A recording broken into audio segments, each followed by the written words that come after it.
the Ferret and one Alarm Copter's Serve of Joyous Win. Hello. And today we're in Fastlane. Lovely map. Good. Yeah, I like, the name actually says it all. It's a fast map and great flanking opportunities. Anyway, today, so let's what are you expecting, man, from this game? Well, like you said, yeah, it's a fast map, but I always find that there's a lot of herf on the last point. Like, there's really, really good spots for NGs pretty much everywhere on here, so that's what I'd at least like to see. But what I'm expecting is a little bit of that and probably some derp as well. Yeah, that's the thing. This for me is a very good scout map. Nice open areas, a bit more open than Granary actually. But it's got a much better flank opportunities than Granary. If you're playing, also it's a good, reasonably good pyro map if you know where you're going. But anyway, have a look at what's going on right now. It looks like blue is completely overrunning red. Teams are a little bit one way. We might want to consider doing a scramble after this first round. Yeah, although saying that, I think that's down to what everybody's gone for. Blues, it's not what I'd pick personally, but you know, it's certainly better than what red has gone for the most part, I think. There goes red. Okay, they're trying to defend from the last point there. This is looking a little bit... Okay, red are coming back. Can they bring it back? There come the Ubers. There's Chicken Cougar. Oh, that's he's capping last, but can red hold for second? It's looking reasonable. Nice work from red, they brought that back. This thing's got Burt BE there. Nice being Ubered up. Unfortunately, now red team's just thrown everything back at them. This is where they really need to try and consolidate a bit. Yeah, I think really the problem is blue is overall just a much faster team, and you know, red have got a couple of really good guys to try and bring the weight along, but they've only got a few guys to try and combat an entire fast team, and it's not really going to work too well. Yeah, that's the thing. This is one of those things where this is very much a speed match, and it really kind of shows. You get a lot of other matches which do require a certain amount of consolidation. Not this one. This one is really a game where you can just power on through. But now can red get this game back? They need to break blue actually. Hang on, speaking of breaking, have you seen Daddy Chasm? Above that is fantastic. I've just been sat here watching him. That is brilliant. Daddy Chasm playing the long troll game. Got knocked off his perch and then stabbed afterwards. Kerouac. Oh, that's internet justice right there. Are you camping above the door? No. Stabbed. I love those spots in maps where Valve has obviously sort of forgotten a very small part, and it turns out it's brilliant. And ooh, that's incredibly close to capping. Yeah, who's that? That's probably Shaggy. No, it's Rover. But yeah, red are just holding on here. And that's what you said before. This room is a really tricky room. It does kind of really need a good NG setup. Actually, there's one thing I'll say about this map actually, and a good engineer here on there can really pay dividends. Yeah, because while it is called Fastlane, it's quite long, but Fastlane long kind of implies that you have to have fast guys. Yep, looks like that. I think blue are slowly moving in. Oh jeez. And I think, yep, that's it. Nicely done there from Shaggy. That was a little bit one-sided again, and yep, the auto scrambles kicked in. Okay, round two. Yeah, so yeah, the call for a scramble has been asked for, and yep, yeah, things have been changed around. Sometimes you guys do need to be separated a bit. A lot of you quite good. Now, anyway, though, one thing I'm hoping to see at the moment, though, I really want to see some engineering, though.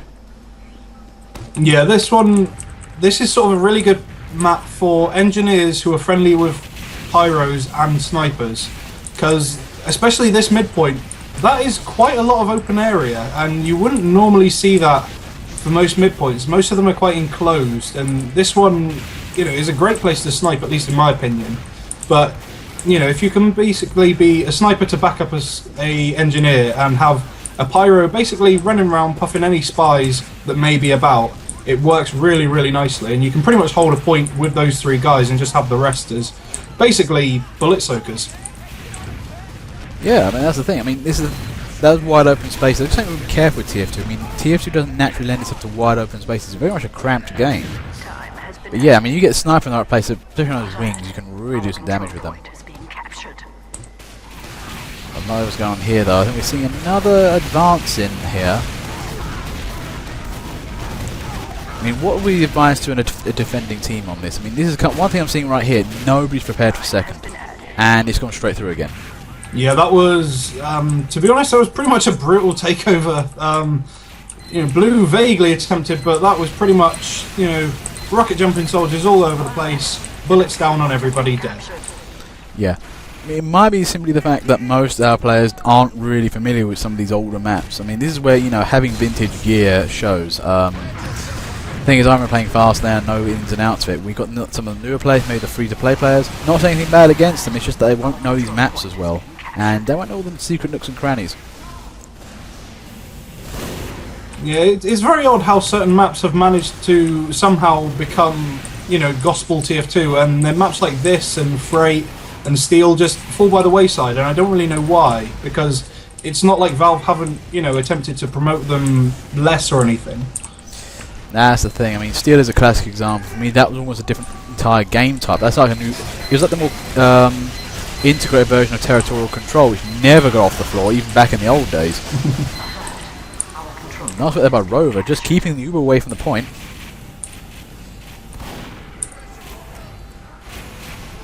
But here's the thing though, Blue are again back on last, trying to break out. But yeah, it's one thing Blue are doing well, they're actually using the upper end area. If you can get round up top there, this is the thing where actually if you get a couple of good scouts here and there, you can really upset a lot of people if you cap those points fast.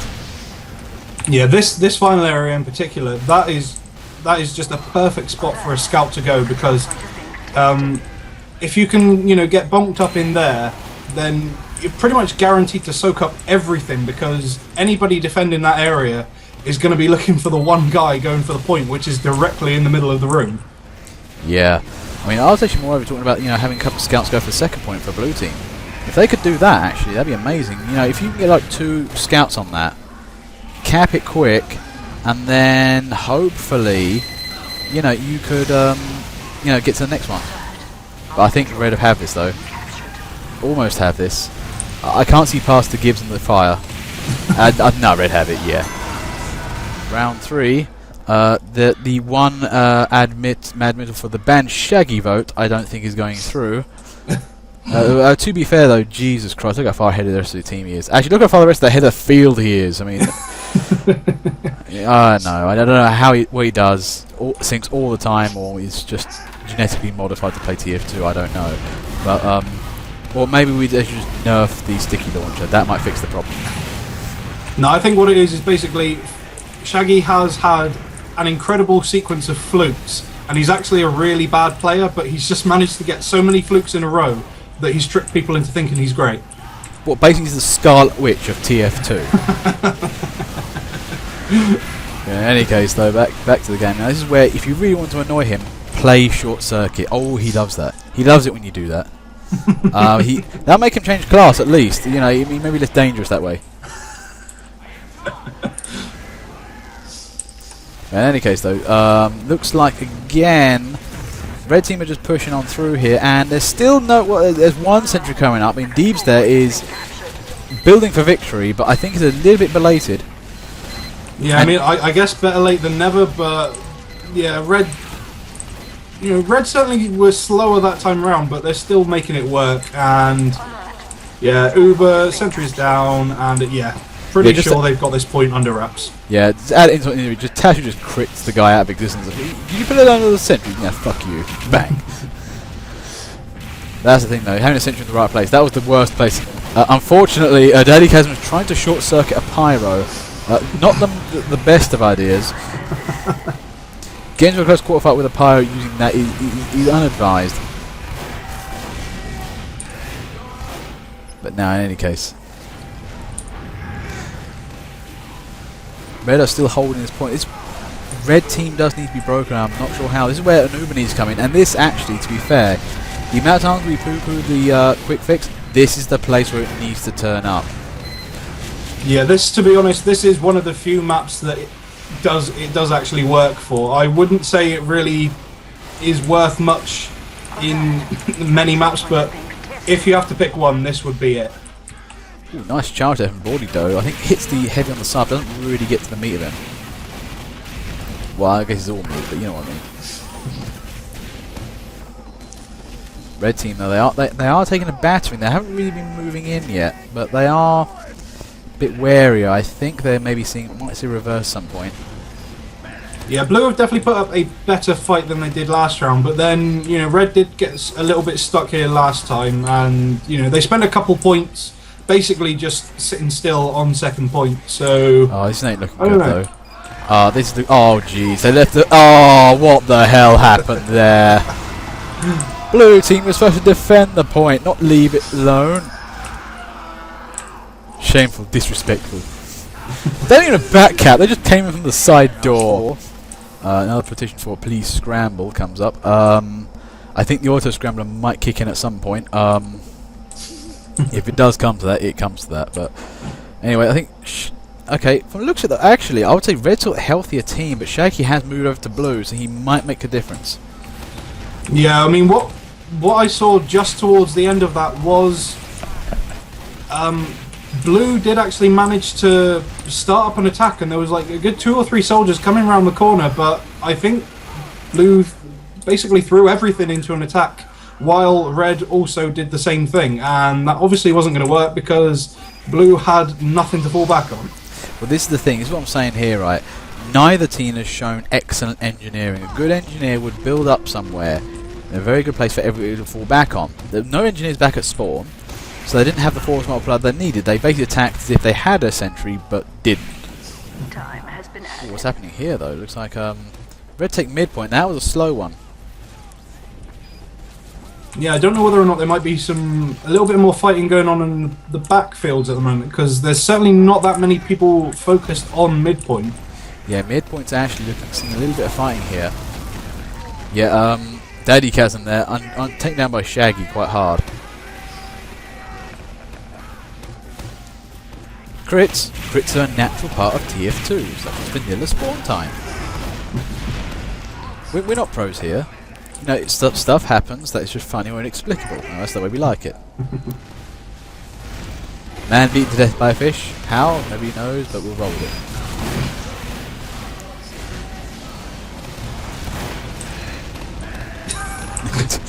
Oh god, we're not going anywhere near 2-fault. I did 2-fault once, I regret it ever since. I tried 2-fault once, it was awful. And it comes Red. This is the thing, actually, what I'm seeing here is slower teams. Oh, that was a lovely stab by there, Kerouac. He was like, don't mind me, I'm helping your team. Are you over? Stabbed! Yeah, I'm done. Oh, I'm going to dish 2-fault till the cows come home. It's an awful map. I mean, there are certain servers which basically limit engineers to 1 because they know exactly where they'll put their sentry because it's that bad. I mean, the intel's down a flight of stairs and it's beyond the spawn point. It's easy to get back to cap. There's almost no flank routes. It's cramped. Sniper heaven. Oh, there's other things, but I'm supposed to be commentating this game. Anyway, back to this game. But one thing I'm seeing is an improvement. Blue haven't caved. They've actually kept up surprisingly well. Yeah, this has been quite a good defense. I mean, you know, they managed to stick up against 1, possibly 2 Ubers, in fact. And I think it might just be a lack of focus. I mean, finally, yeah, it finally has been capped, but, you know, I think it was pretty much just a lack of focus on Red's part. I think they just basically got a little overcomplacent, a little sloppy, but whether or not they're going to be able to push it in now, I don't know. Well, there's that guy Motfowl there. He's playing scout. Okay, he's going for the enemy there. I thought he might try and cap the point. Now, that's the thing. I mean, Scout is a combat class technically, but they are supposed to be a movement class. I mean, if you start capping things when people don't want to cap them, that's a problem for the enemy team. I've seen teams simply start running back because, you know, suddenly their point's getting capped and they're not as safe and they're not going to be able to push into where they wanted to go anymore.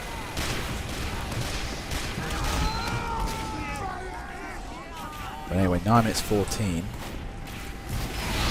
This is the thing that we're seeing at rollovers, but they're starting to become stalematey. We haven't seen a blitz yet, and you know how much I love my blitzes. That's kind of wild when that happens. Yeah, it definitely has slowed down now to not a slow game, but more even, more straightforward TF2 game, I guess. There's Baby Cookie. Go for the cap there now. If he had a paint train, let's plug the plane train until the cows come home, because seriously, nobody uses it. It's bloody well awesome. If you're the kind of soldier that doesn't like using melee weapons, use the paint train. It's just awesome. Uh-oh. Oh dear. Yeah, you got to keep an eye on that point.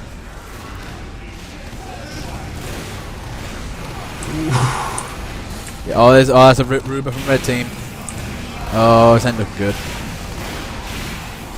And there's Pit dancing around on it, and I think red has this. Nicely done there from red team.